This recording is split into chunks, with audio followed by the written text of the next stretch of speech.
Coming up next, we have Salley Beyer. She's a Stevens Point native, so just right up the road. She is 23 years young. She works in healthcare, and she is in need of a future kidney. Salley?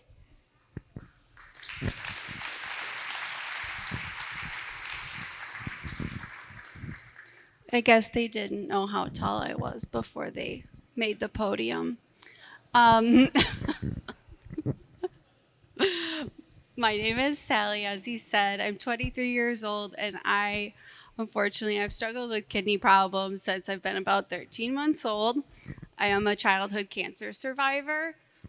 I had a type of cancer called a Wilms tumor, and it's predominantly found in children. Fortunately, it was isolated to my kidney, and so they were just able to take out my kidney with my tumor, and then I was able to go on my merry little way up until, I don't remember, I was like maybe 13 years old, sitting in the doctor's office with my dad, and I remember my doctor told me that I would need a kidney transplant someday, and it wasn't really registering.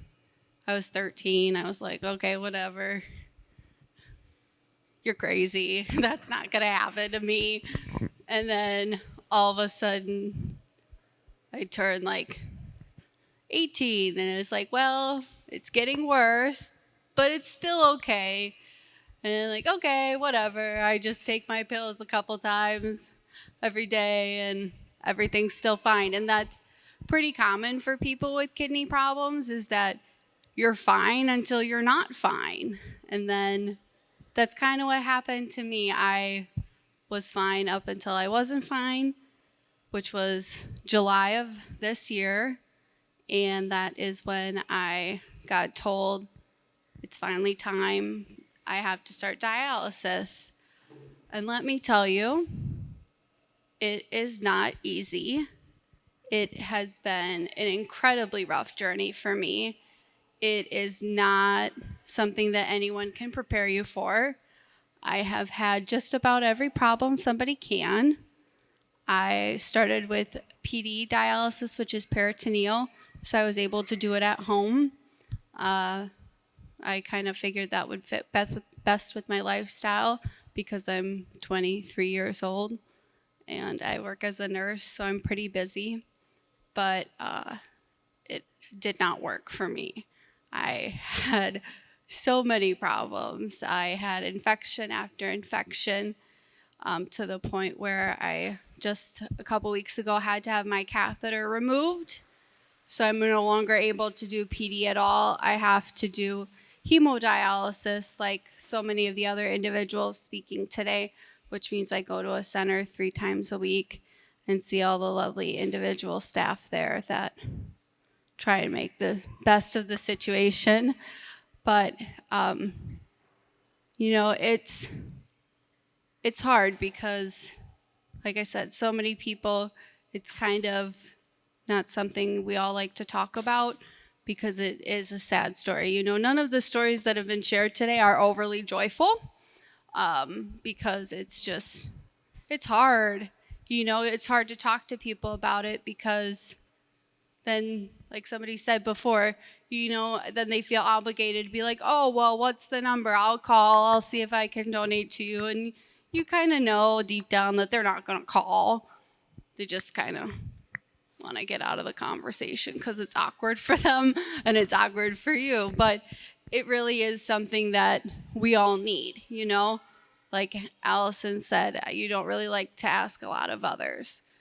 But this is a time where we have to ask somebody to look outside of themselves to give this huge gift to somebody else that they may not know, which is, I think, just incredible. And that side of the situation is never something that I'll be able to understand, especially in this situation.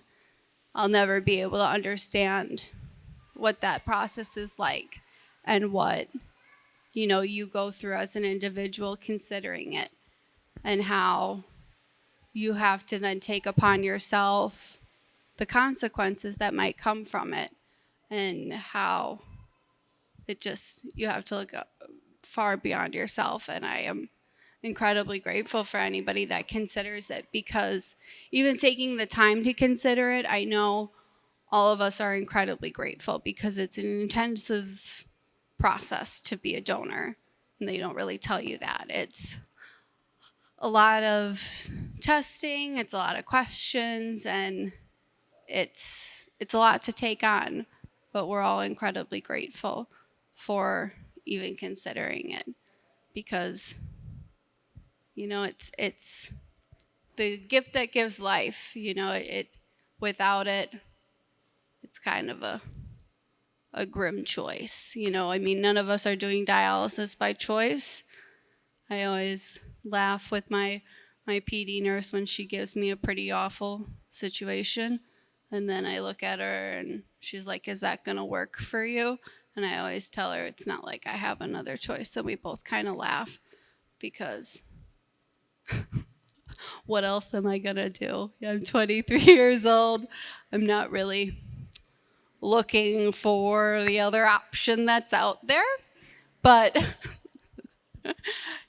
it's just been a very rough journey. But I am always hopeful that I'll get that really magical call. Hopefully not at 2 a.m. and I'll be able to answer it and be like, heck yeah, I'm coming right now. And I'll remember to put my pants on and then we'll be able to go.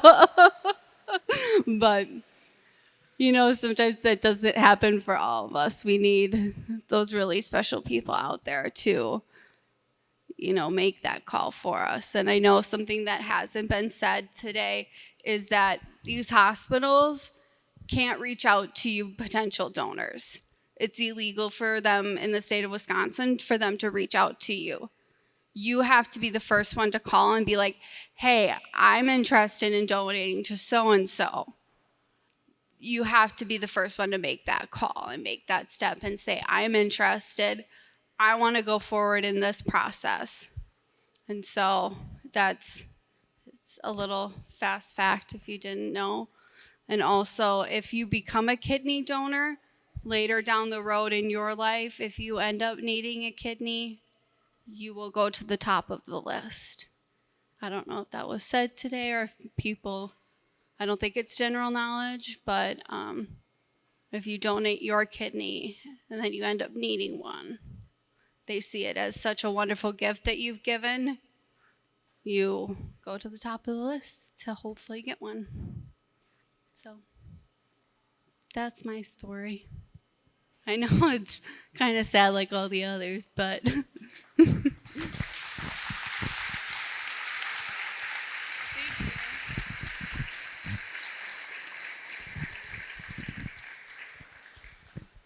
By the way, my 3 years of high school Latin on this Donate Life, on the back side of it, it's Dona Vita. The V is actually a W sound in the Latin language. In case you guys were not bored at all from me coming up here and talking every few minutes, I'll give you some random useless trivia. So that's what it stands for, Donate Life, Dona Vita.